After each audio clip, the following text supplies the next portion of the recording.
Hello student, आज हम लोग नया चैप्टर पढ़ते हैं उपसह संयोजी रसायन।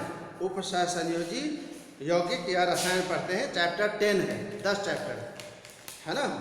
तो सबसे पहले उपसह संयोजी यौगिक क्या होता है, उपसह संयोजी बंध क्या होता है, इसके बारे में हम लोग जानते हैं। तो चैप्टर जो है आपका चैप्टर 10 है। तो उपसह संयोजी जो बंध होता है, ये देखें, जैसे अमोनिया है, तो अमोनिया के नाइट्रोजन के संयोजी कोष में 5 इलेक्ट्रॉन होते हैं। इसमें 3 इलेक्ट्रॉन बंध बना लेता है, 2 इलेक्ट्रॉन रह जाता है। अब BCl3 है, Cl है, Cl है और Cl है। तो इसके पास में मात्र 6 इलेक्ट्रॉन होते हैं, 6 इलेक्ट्रॉन। तो 6 इलेक्ट्रॉन होते हैं, तो ऑक्टेट कंप्लीट करने के लिए 2 इलेक्ट्रॉन इसे दे देता है, बोरॉन को दे देता है। तो यह जो बंध होता है, यह कहलाता है उपसह संयोजी बंध। यह दाता से ग्राही की ओर जो तीर लगा देते हैं, दाता से इलेक्ट्रॉन ही देगा, 2 इलेक्ट्रॉन देगा। दाता से जो ग्राही की ओर तीर लगा देते हैं, तो यही बंध बनता है उपसह संयोजी बंध। उपसह संयोजी बंध, उपसह संयोजी बंध, ठीक है। तो यह योगात्मक यौगिक, योगात्मक यौगिक जो होता है, 2 या 2 से अधिक लवणों को निश्चित अनुपात में मिलाकर पानी में घोलकर और पुनः क्रिस्टलन करने से एक नया यौगिक प्राप्त होता है। तो नए यौगिक को कहते हैं योगात्मक यौगिक, है ना। नए यौगिक को क्या कहते हैं, योगात्मक यौगिक। अब देख लीजिए कि 2 लवण है, जैसे K2SO4 है और Al2SO4 का हॉल 3 है प्लस 24H2O। तो एक पोटेशियम सल्फेट लवण हो गया, एक एल्युमिनियम सल्फेट लवण हुआ। इसे निश्चित अनुपात में मिला देते हैं और मिला करके पानी में घोल करके पुनः क्रिस्टलन किया जाता है। तो एक नया यौगिक प्राप्त होता है, जिसे हम क्या कहते हैं, योगात्मक यौगिक कहते हैं। तो यह K2SO4 Al2SO4 का हॉल 3 और 24H2। यह जो है, यह पोटास एलम होता है, पोटास एलम का सूत्र है। एलम मतलब फिटकिरी है, फिटकिरी। एलम मीन्स होता है फिटकिरी, पोटास एलम बन जाता है, ठीक है। तो ये 2 प्रकार के होते हैं, एक द्विक लवण होता है और एक संकुल लवण होता है। एक द्विक लवण होता है, डबल सॉल्ट होता है, और एक संकुल लवण होता है, ठीक है। तो द्विक लवण जो होता है, ध्यान से देखिए, द्विक लवण जो होता है, ये जो डबल सॉल्ट है, तो ऐसे योगात्मक यौगिक जो जल में विलय करने पर अपने सभी अवयवी आयनों में विभक्त हो जाते हैं, टूट जाते हैं। ऐसे योगात्मक यौगिक जो जलीय विलयन में विभक्त होकर अपने अवयवी आयनों में विभक्त हो जाते हैं, द्विक लवण कहलाते हैं। और सभी अवयवी आयनों का परीक्षण किया जा सकता है। ऐसे आयनों को, ऐसे लवण को डबल सॉल्ट कहते हैं। तो डबल सॉल्ट जो होता है, द्विक लवण जो होता है, आप देखिए, जो जैसे फिटकिरी अभी बनाए थे, तो K2SO4 Al2SO4 का हॉल 3 और 24H2। यह पानी में यदि घोल दिया जाता है, तो यह इसका आयनन होता है, तो 2K प्लस 2Al3 प्लस 3 और 1, तो 4SO4 2 माइनस प्लस 24H2O। तो यह जो डबल सॉल्ट है, यह जो डबल सॉल्ट है, इसे ये जो है, यह अपने ऐसे योगात्मक, ध्यान सुनिए, ऐसे योगात्मक यौगिक जो जल में विलय होकर अपने अवयवी आयनों में, अवयवी क्या है, यहाँ पोटेशियम है, एल्युमिनियम है और सल्फेट है, अवयवी आयनों में विभक्त हो जाता है और प्रत्येक अवयवी आयनों का परीक्षण किया जाता है। तो ऐसे योगात्मक यौगिक को क्या कहते हैं, द्विक लवण कहते हैं। ऐसे योगात्मक यौगिक क्या कहते हैं, द्विक लवण। अब है नेक्स्ट टॉपिक है आपका संकुल लवण। संकुल लवण कॉम्प्लेक्स कंपाउंड, या इसे जटिल लवण कहते हैं, या इसे उपसह संयोजी यौगिक कहते हैं। तो ऐसे योगात्मक यौगिक संकुल लवण जो होता है, संकुल लवण या जटिल लवण भी कहते हैं, है ना। तो ऐसे योगात्मक यौगिक जो जली विलयन में अपने अवयवी आयनों में विभक्त नहीं होता, अपने अवयवी आयनों में विभक्त नहीं होता है, अवयवी आयनों का परीक्षण नहीं किया जा सकता है। जैसे CuSO4 और 4NH3, तो CuNH3 का होल 4 2 प्लस SO4 2 माइनस, तो यह जो कहलाया, यह क्या कहलाएगा, डबल, यह संकुल लवण कहलाता है।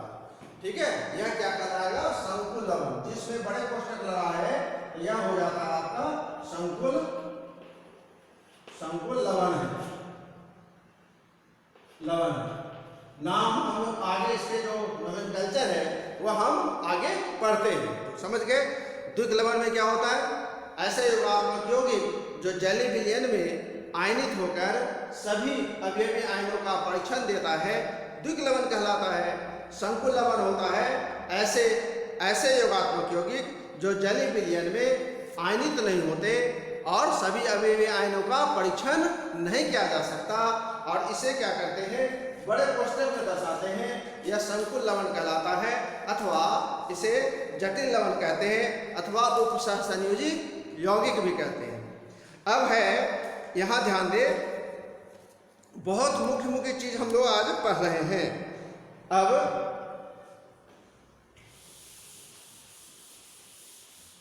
यहाँ पहचानिए, कुछ संकुल लवण है, उसमें कौन क्या कहाँ है उसको पहचानिए। पहचानना बहुत आवश्यक है। जैसे K4 है, Fe है और Cl का होल 6 है ना।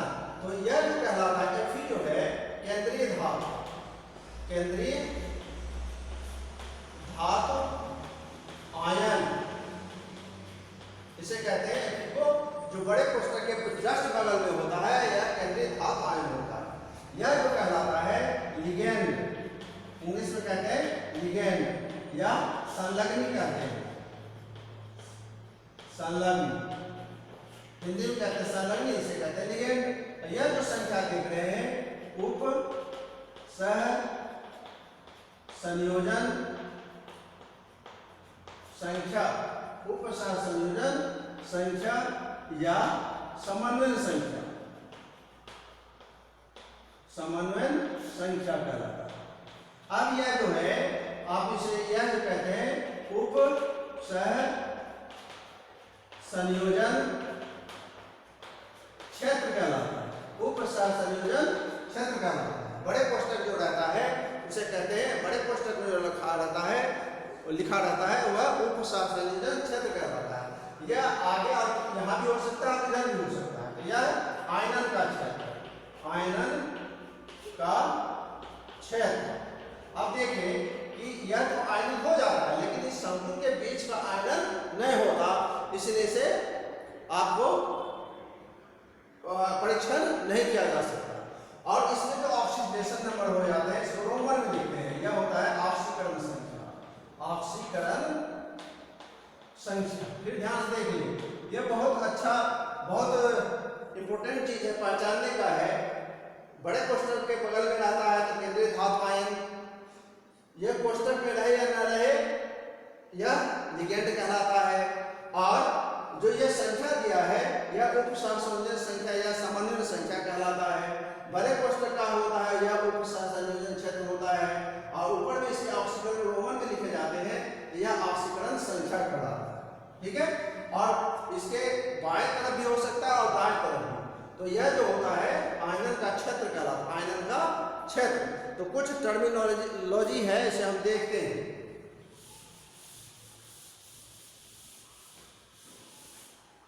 जैसे पहला है आपका लिगेंड, लिगेंड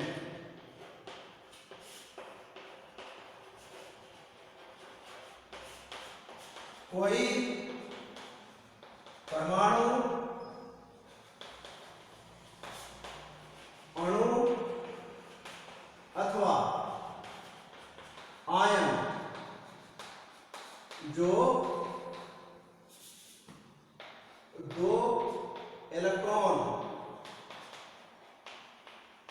इलेक्ट्रॉन केंद्रीय धातु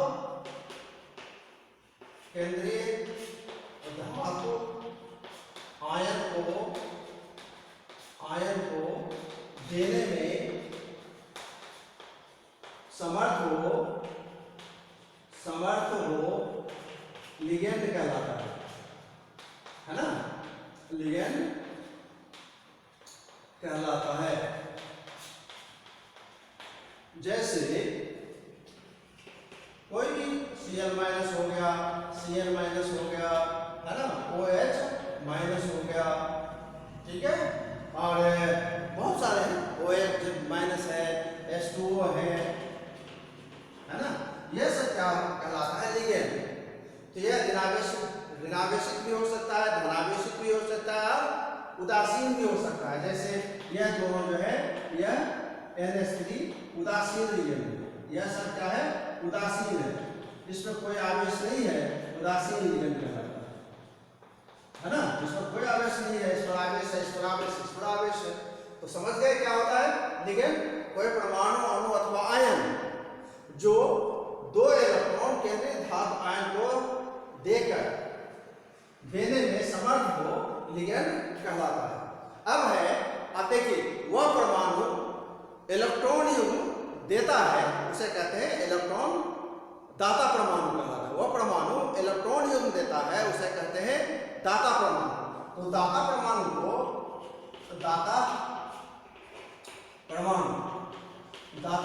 को कहते हैं, इसे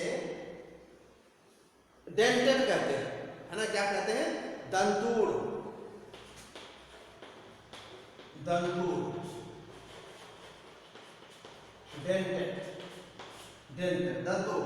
यदि एक दाता परमाणु है तो एक दंतूर लिगेंड, दो दाता परमाणु है तो दो दंतूर लिगेंड, और तीन दाता परमाणु है तो तीन दंतूर लिगेंड, और 6 दाता परमाणु होता है तो 6 दंतूर लिगेंड है। तो एक दंतूर लिगेंड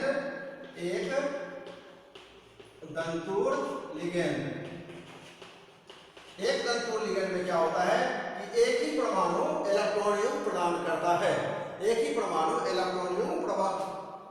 करता है, जैसे NH3 है और H2O है ना, H2O है, Cl माइनस है, और OH माइनस, यह सब एक दंतूर लिगेंड का उदाहरण। इसी तरह द्विदंतूर लिगेंड,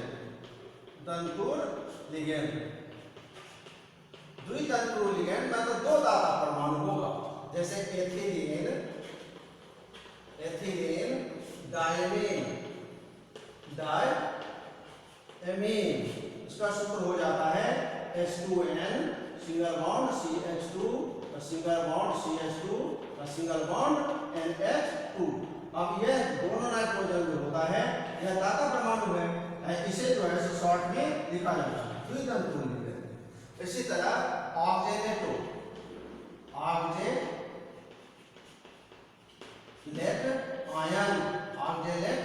आयन, तो COO माइनस और COO माइनस, देख रहे 2 माइनस है तो यह द्विदंतूर होगा, देने की क्षमता रखता है, या इसको हम लिखते हैं C2O4 2 माइनस, C2O4, और इसे शॉर्ट में लिख देते हैं OX, ऑक्जेलेट। एथिलीन डाइमीन को EN लिखते हैं और ऑक्जेलेट आयन को OX लिखते हैं, COO माइनस, जैसे C2O4। तो यह द्विदंतूर लिगेंड, दो परमाणु दाता है ना, दो परमाणु जो है वह दाता है। इसी तरह त्रिदंतूर लिगेंड में 3 परमाणु जो होते हैं वह दाता परमाणु होते हैं, है ना, तो त्रिदंतूर लिगेंड,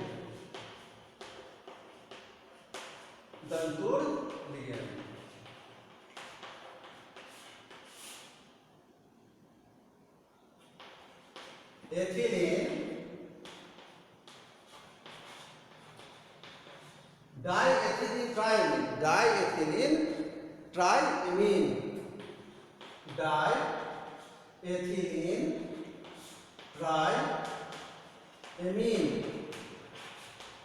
यह त्रिदंतूर है, डाइएथिलीन है तो H2C H2C और NH और CH2 NH2 और H2N। तो यहाँ क्या देख रहे हैं, तीन नाइट्रोजन है, नाइट्रोजन होता है दाता समूह, तो यह क्या करता है, 2 इलेक्ट्रॉन केंद्रीय धातु को देगा, है ना, केंद्रीय धातु को देता है, तो दाता से ग्राही की ओर तीर लगा देते हैं। तो यह क्या हो जाएगा आपका एथिलीन डायमीन एथिलीन ट्राइमीन, देखिए डाइएथिलीन है, यह एथिलीन का 2 एथिलीन है, इसलिए कहते हैं डाइएथिलीन, और ट्राइमीन 3 NH2 है, तो यह ट्राइमीन हो गया। यहाँ केंद्रीय परमाणु होता है, क्या होता है, केंद्रीय परमाणु होता है, ठीक है, तो केंद्रीय परमाणु होता है, तो इसे कहते हैं एथिलीन डाइएथिलीन ट्राइमीन, यह त्रिदंतु है, 3 दाता परमाणु हो जाते हैं। अब इसी तरह है षटदंतु लिगेंड, कभी कभी आपका ये सब देखते हैं, इसमें आवेश जो होता है यह शून्य है। अब है षटदंतु लिगेंड, षटदंतुर लिगेंड, 6 दाता समूह होता है, तो इसका है EDTA, तो इसे होता है एथिलीन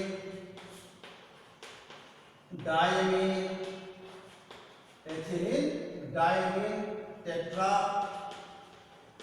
एसीटेट आयन, है ना, तो यह ethylene diamine tetra acetate ion EDTA का फुल फॉर्म है, शॉर्ट कर लिख देते हैं EDTA।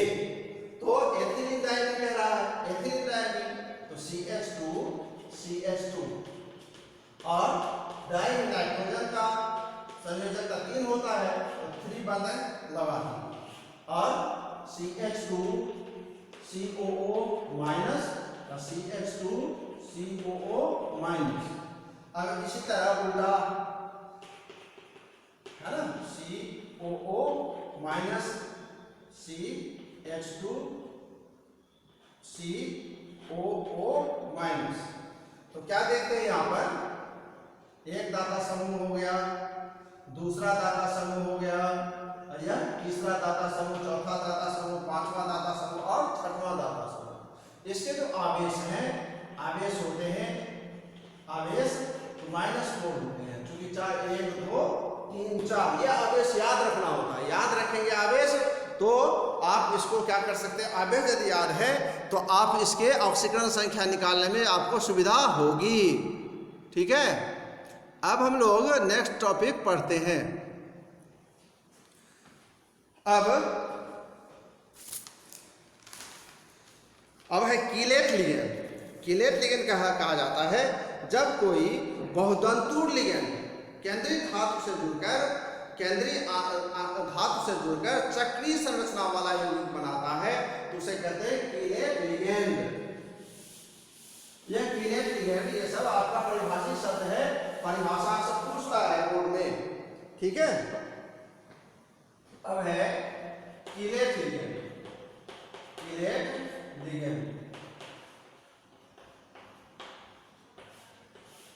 जब कोई बहुदंतुर लिगेंड, बहुत दाता हो, दंतुर लिगेंड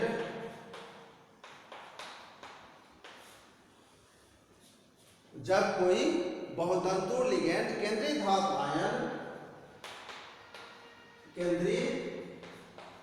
धातु आयन से जुड़कर चक्रीय संरचना वाला यौगिक बनाता है,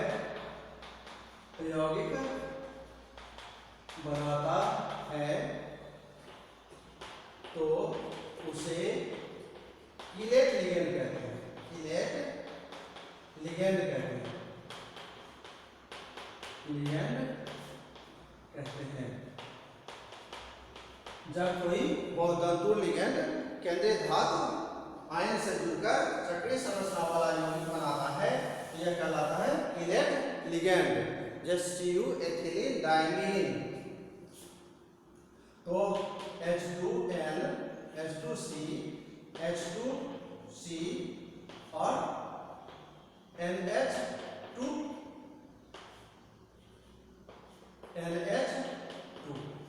इसी तरह CH2 और CH2 H2N और H2N। तो ये क्या हो गया? Ethylene diamine. तो डाइएथिलीन डाइमीन हो जाता है।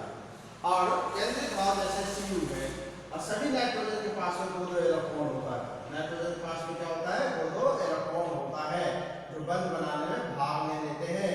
एक CU दो इलेक्ट्रॉन को देता है, CU को देता है। तो दाता से ग्राही की ओर तीर लगाएंगे तो यह उपसहसंयोजी बंद हो जाता है और यह 2+ है। ठीक है? तो क्या हो जाएगा? जब कोई बहुधन लिगेंड, देखिए 1 2 3 4 बहुधन लिगेंड केंद्रीय धातु आयन, CU केंद्रीय धातु आयन है, से जुड़कर चक्रीय संरचना वाला यौगिक बनाता है, तो ऐसे लिगेंड को कहते हैं कीलेट लिगेंड कहते हैं। अब जो हम लोग मुख्य पढ़ने जा रहे हैं वह आप देखिए उभयधर्मी लिगेंड। एक होता है उभयधर्मी लिगेंड। तो ऐसे लिगेंड जिनमें दो या दो से अधिक दाता परमाणु हो, परंतु इनमें से केवल एक परमाणु केंद्रीय धातु आयन को एक जोड़ी इलेक्ट्रॉन देता है, उभयधर्मी लिगेंड कहलाता है। उभयधर्मी लिगेंड है ना, उभयधर्मी लिगेंड। ऐसे लिगेंड जिनमें दो या दो से अधिक दाता परमाणु हो, जिनमें से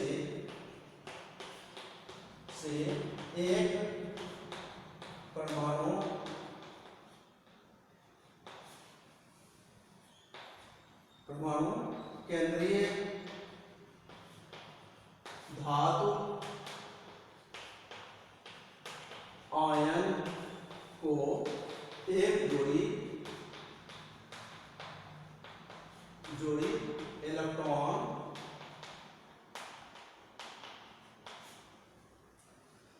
देता है, उभयधर्मी लिगेंड कहलाता है। लिगेंड कहलाता है, उभयधर्मी लिगेंड कहलाता है। एक जोड़ी इलेक्ट्रॉन है ना।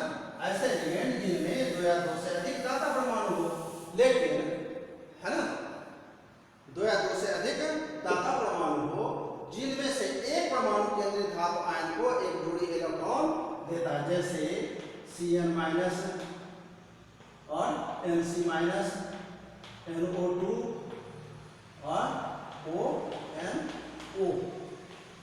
है ना, NO2- और ONO-। जैसे यह केंद्रीय धातु आयन M, तो इसे Cn एक बार देगा। यह केंद्रीय धातु आयन मेटल है, तो इसे Nc इलेक्ट्रॉन देते। इसमें क्या देखते हैं? कार्बन दे रहा है और इसमें नाइट्रोजन दे रहा है। किसको? मेटल को, केंद्रीय धातु आयन को, है ना। इसी तरह M इसमें नाइट्रोजन दे रहा है इलेक्ट्रॉन, और CnM इसमें ऑक्सीजन देगा, ONO। तो एक बार में नाइट्रोजन देता है और दूसरे बार में क्या करता है? ऑक्सीजन देता है। तो ऐसे लिगेंड कहलाता है, उभयधर्मी लिगेंड कहलाता है। ठीक है? अब जो है समन्वय संख्या और उपसहसंयोजन संख्या। ठीक है?